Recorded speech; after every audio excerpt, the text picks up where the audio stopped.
I'm running on an hour of sleep and a monster energy right now, boys. The USS William D. Porter, nicknamed Willie D. is nuts, which is a hilariously fitting name for this vessel, was a Fletcher-class destroyer for the United States Navy during World War II.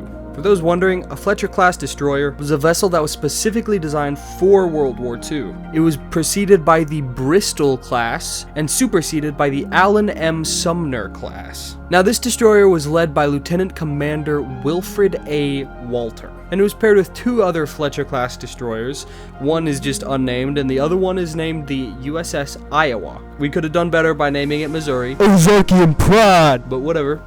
On its first takeoff with the Iowa and the other destroyer, an accident happened where the anchor of the Willie D was not properly retracted onto the ship, and it ended up tearing the railing and lifeboat mounts off of the unnamed destroyer. After this incident, though, they reported smooth sailing with all three vessels, and that they had not dealt or received any combat damage to each other for the first half of November in 1943. The first half. What's up, guys? I'm the Rat Man. Today we're going to be talking about the insane incidents of the William D. Porter.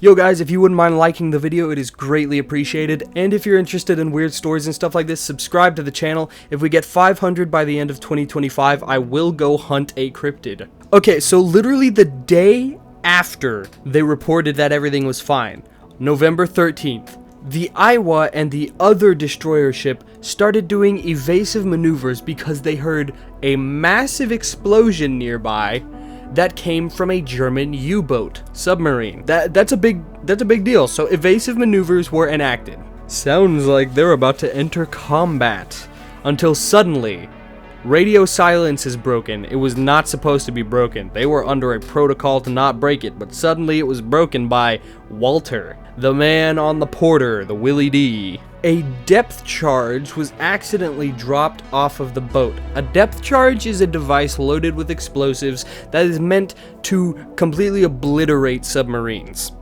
It had been lost off the boat, and obviously if you lose it, you're not gonna like turn on the safety switch because you lost it. So it just fell into the water and it blew up.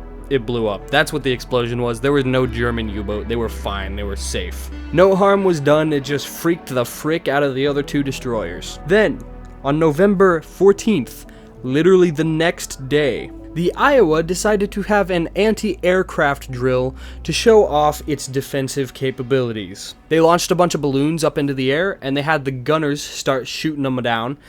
Some of the balloons drifted over towards the Porter, which then shot those down. Nothing bad happened. It all went to plan. Everything was going fine. The Porter said, "Hey, yo, let me show off how good our torpedo system is." So they loaded up some torpedoes and aim it at the Iowa. We're testing them on the Iowa. You took out all of the fuses, right? Yes, sir. Fire. So these torpedoes are now effectively duds. They're not going to damage the Iowa. It is completely safe. This is just to showcase that they can aim properly. Oh crap, they didn't take one of the fuses out of the torpedoes. The Porter was about to accidentally obliterate the USS Iowa. Now that might sound like a really big deal, blowing up an entire Fletcher-class destroyer, but luckily the Iowa was not carrying any very valuable cargo. Except for the 32nd President Franklin D. Roosevelt, who was currently on his way to talk peace treaty to try and end World War II. Realizing that the Porter might have just redirected the world's entire history, they decided to not break radio signals since they had just broken it the day before, and that was a big no-no. They would start signaling to the Iowa via Morse code with their Morse code lamps. So they get up in there ready to flick the lights on and off to tell them, "Hey yo, look out, you're about to frickin' die, guys." But they realized they miscalculated where the torpedo was going. So they're like, hold up, you're about to say the wrong thing and they're gonna definitely get hit because they'll swing right into it. You can't say that. He said, oh, you're right, let me say this instead. And they sent the completely wrong message of, hey guys, we're going to reverse. Just by the way, we're gonna reverse right now. So obviously the Iowa sees this ship lighting up like a Christmas tree in the tune of, we're hitting the reverse, boys. And they're like, what? Okay. Alright. Walter says, you know what? Frick it. Frick it. And breaks radio silence yet again. He starts shouting in some code words, hey yo, we just shot a live torpedo at you. You're gonna die. The president's about to die. Do something. Now, President Roosevelt, the full man that he is, upon hearing about this, immediately turned to his Secret Service guy and was like, hey, yo, can you pull up my wheelchair? He was in a wheelchair, by the way. Can you pull my wheelchair over there to the edge of the boat? I want to watch this thing explode. That was a man of a president right there. I would do the same thing, dude. Now, the one driving the Iowa took a hard turn and just barely managed to avoid death by torpedo. The torpedo exploded in the wake of the Iowa, and they were safe. Now, after this incident, other US ships would josh the ever-loving fire out of the Porter by calling in and saying, don't shoot, we're Republican, because Roosevelt was a Democrat. Now, Lawton Dawson was the guy who failed to remove the torpedo's primer, which is what it allowed it to almost wipe out the president, and he was sentenced to 14 years of hard labor. But President Roosevelt came in and was like, hey, he didn't try to kill me, guys. It was an accident. Let's not do that, and pardoned him. Now, there's internet talk that says that Walter, the one commanding the ship, was relieved of command after this incident, but he wasn't. He continued to command for several years. He commanded some other ships, and he eventually became a rear admiral. Later, the Porter was commanded by a new person, Commander Charles M. Keyes. Under Charles' command, the Porter actually had a pretty good run without any incidents for a while. Until June 10th, 1945. A kamikaze attack by a Japanese plane took place.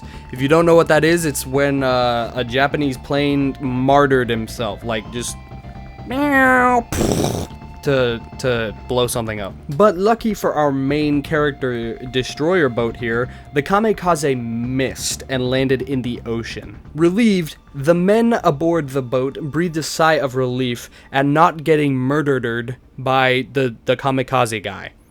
And they completely forgot that it landed right there in the direction that oh crap, they ran it over.